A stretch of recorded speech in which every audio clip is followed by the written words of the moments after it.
और आपको ये बताया कि अगर ये देवता प्रसन्न हो गए तो इतना अनाज होगा जो भारत में अभी तक कभी नहीं हुआ। और वो आपको बताया, बालू उठाई और आपसे कहा खेतों में डालो और 100 मील तक बराबर फसल होगी।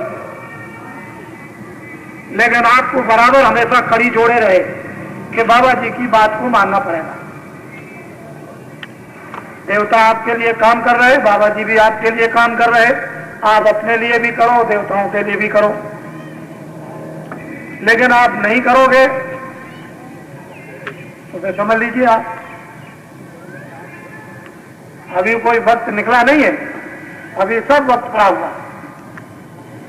और वो रेडियो और अखबार नहीं बोलते थे, लेकिन बाबा जी ने कहा कि मैं इतना दुनिया में शोर मचा दूंगा कि लोगों को बोलना पड़ेगा। अंत में मेरे बोलने के बाद कई करोड़ आदमियों को जब मैंने ढंडोरा पीट दिया तब बोले अखबार रेडियो कि इतना अनाज पैदा हुआ जो अभी तक कभी नहीं हुआ। कहिए तो हम देवताओं को वाकिफ कर लें और फिर अब दुनिया के लोगों को मजा मिल जाए, ये भी देखने को लोगों को मिल जाए। लेकिन कई लाख आदमियों के बीच में बोलेंगे तब देवताओं को वापिस करेंगे और फिर दुनिया को बताएंगे, बोलिए अब क्या हुआ, तो लोगों को पता चल जाएगा। फिर लोग चिल्लाएंगे तो उनके लिए एक माफी है कि ये पगड़ी वालों के साथ चले जाते हैं। ये जो पगड़ी पहराई गई है ये ऐसे नहीं पहराई गई, ये कोई मजाक नहीं है, ये कोई हंसी खेल है, ये अपना पुरातन विज्ञान है जिसको ज्ञान कहते हैं। ये कोई वजह है तो वो तो मैं शाम को सबके समझ बताऊंगा। अभी तो सारे सत्संगी आ रहे हैं, शाम को 6 बजे 7 बजे तक लोग आएंगे तब आप देखिएगा। तो ये सत्संग आप सुन लीजिए। हमारी एक बात, हम कोई बात ऐसी नहीं करते हैं जिसमें किसी का कोई नुकसान।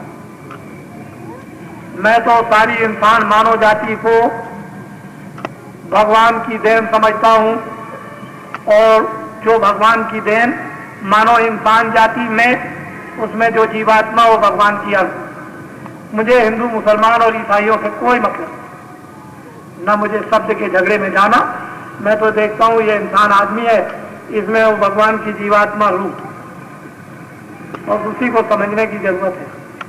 जो उसको समझ लेगा उसने सबको समझ लिया और जिसने इसको नहीं समझा ऐसे उपदेश कब तक करते, ज्यादा नहीं सीखते देश में।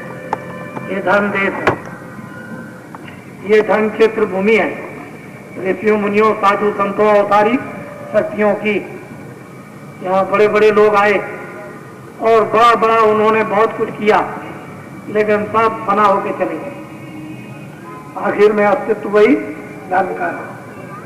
कोई कर्म करा तो थोड़ा सत्संग सुन लीजिए, भादों का महीना है, सबको घबराहट है। भादों के महीने में सबको धो लगी हुई है, सबको चिंता लगी हुई, क्या हो जाएगा, क्या हो जाएगा, क्या होगा, क्या होगा।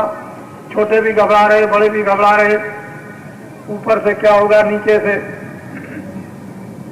ऊपर तो अभी आ रहा था तो हर एक बड़े बड़े बुद्धिजीवी के ऊपर मस्तक पर तलवार लटकी थी। हिंदुस्तान नहीं सारा विश्व का आदमी जनमत ये कहता था मेरे ऊपर गिरेगी और मैं मर जाऊंगा। बाबा जी क्या होगा, हमने कि तुम घबराओ नहीं, हमारे देवता पहरा दे रहे, बस इतनी बात उसी में समझ लो और हम कुछ नहीं कहना चाहते हैं, बस इसी में आप सबको समझ लीजिए। तो ये बुद्धिजीवियों की बुद्धता काम नहीं करती। वो जो हजारों अभी आकाश में घूम रहे, उनके जब तार बिगड़ेंगे तो वो सब के सब जमीन पर गिरेंगे। तब आप क्या करेंगे, फिर कहेंगे बाबा जी अब ये क्या कीजिए, अब तो बचाइए, कम अकल तो तब ठीक होगी। अभी तो अकल में एक झटका लगा, उसी में सब लोग घबरा गए, चले बाबा जी क्या होगा, अब तो बच गया। तो ये तो भगवान का खेल है।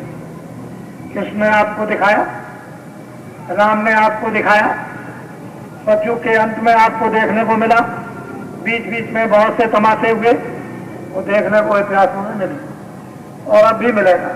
और ऐसा परिवर्तन होगा, बच्चा जो अभी तक तुम्हारे स्वप्न में नहीं आया, वो तो मैं बताना नहीं चाहता हूं, नहीं तुम्हारी दम निकल जाएगी। बोलो। तीन ताप कहते महापुरुष, तीन ताप जुड़ी, ताप बुखार,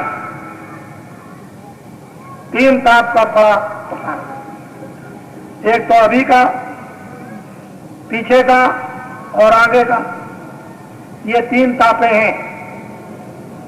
इनका ऐसा बुखार लोगों को चढ़ा हुआ है कि चिल्ला रहे। तो लगी है, घबराहट तो है, क्या हो जाएगा न मालूम क्या होगा। एक एक जीव घेर कर मारा, सारे जीवों को चारों तरफ से घेर दिया और तीन जूड़ियां, तीन बुखार चढ़ा दिए। अब उसमें सब के सब चिल्ला रहे। रास्ता तो कोई बेचारों को मिलता नहीं, कौन इनको समझाएगा, कौन इनको बताएगा, कुछ हाहाकार मचा दिया। अरे कुछ अपने अपने ऊपर भी विश्वास करो, कुछ महात्मा पर विश्वास करो, कुछ धर्म पुस्तकों पर विश्वास करो, कुछ भगवान पर विश्वास करो। सबका विश्वास खो दिया, अपना भी गया, पुस्तकों का भी गया, महात्माओं का भी गया, भगवान का भी गया, और माया के पीछे पड़े हुए हो तो तीन बुखार लग गए। और ऐसे जूड़ियां लगी हुई हैं कि बिल्कुल ऐसे कांप रहे जो जूड़ी में कांपते हैं। इस जूड़ी की दवा महात्माओं के पास और किसी के पास नहीं। आप चाहोगे कि इन तीनों तापों से बच जाओ तो आपके पास इसकी कोई औषधि नहीं। तीनों तापों से बचना चाहते हो तो जाओ उन फकीर, उन महान आत्माओं के पास, वहीं से दवा मिलेगी, तब बचो। बोलो। काम क्रोध मद लोभ पाप, और इस पर तीन तो जूड़ियां बुखार चढ़े हुए हैं, उसमें चिल्ला रहे, फिर उस पर काम, उस पर क्रोध, उस पर लोभ, ये और इस पर सवाल, उसका दूना न मालूम कितना दुख। अब क्या करें? फिर एक दूसरों के मन दुश्मन, पति पत्नी, पिता पुत्र, भाई बंधु, कुटुंब परिवार, जात बिरादरी, अड़ोसी पड़ोसी, एकदम दुश्मन उनके, मामूली शत्रु हैं। तो एक व्याधि से नर मर, एक व्याधि से तो मर जाते हैं, इनको नाना व्याधि लगी हुई है, छूटेगा कैसे? कोई रास्ता नहीं। नर नारी, बच्चे बच्चियों, महात्माओं की कृपा होती है जो कभी आकर के ऐसे युग में उबार लें, छुड़ा लें, आपको बचा लें, सीधे रास्ते पर लगा लें, आपकी जूड़ी उतार दें, बुखार उतर जाए, बीमारी दूर हो जाए, और फिर वही दवा जो बहुत महात्माओं की कड़वी लगती थी वो मीठी लगती थी। हमने बहुत लोगों को देखा है कि घर में जाते हैं तो कभी पत्नी नाराज तो कभी पति, पति अनुकूल है तो पत्नी नाराज, पत्नी अनुकूल है तो पति नाराज, और दोनों जब अनुकूल है तो बच्चे नाराज, और तीनों अनुकूल है तो पड़ोसी नाराज, और पड़ोसी नाराज तो जात बिरादरी वाले नाराज। तो जिसको देखता हूँ बाबा जी के पास क्यों चले गए? तो ऐसा ऐसा बुखार, नाना भांत का संताप, जिसको कहते हैं त्रिदोष, जब लग जाता है तो होश नहीं रहता है। इससे छूटना चाहोगे तो महात्मा ही काम आएंगे और कोई काम नहीं। इस दुनिया में न भाई बहन तुम्हारे हितैषी, न धन जायदाद जमीन हितैषी, न जानवर जानवर, न ये हितैषी। अगर कोई इस देश में हितैषी तो महात्मा, वही अंत में मरने से पहले, मरने के बाद काम आते हैं, और कोई काम आता ही नहीं। इसलिए जो चीज दे दे उसको ले लो, और वही काम आएगी, और कोई चीज काम नहीं आती। तो इस तरह से हम चारों तरफ से घेर लिए गए हैं। निक्सन की कोई रास्ता निकलने का नहीं, उसमें जल जल दिन और रात मरे, नींद भी नहीं आती है, दिन में चैन अमन से बैठ भी नहीं सकते हो, ऐसी विपदाएं चारों तरफ से इन तीनों जूड़ी तापों ने घेर दी। और ये दैनिक दशा आपके सामने। हाँ, तो काम क्रोध मदलो बसतावे, माया ममता और माया ममता ने, ममता क्या माया, उस ममता रूपी माया ने आग लगा दी। जल रहा है सारा बदन जिंदा होते हुए। मरने पर तो शरीर जलेगा ही, लेकिन जिंदगी में जल रहा है। बताइए क्या दुर्दशा हम जीवों की।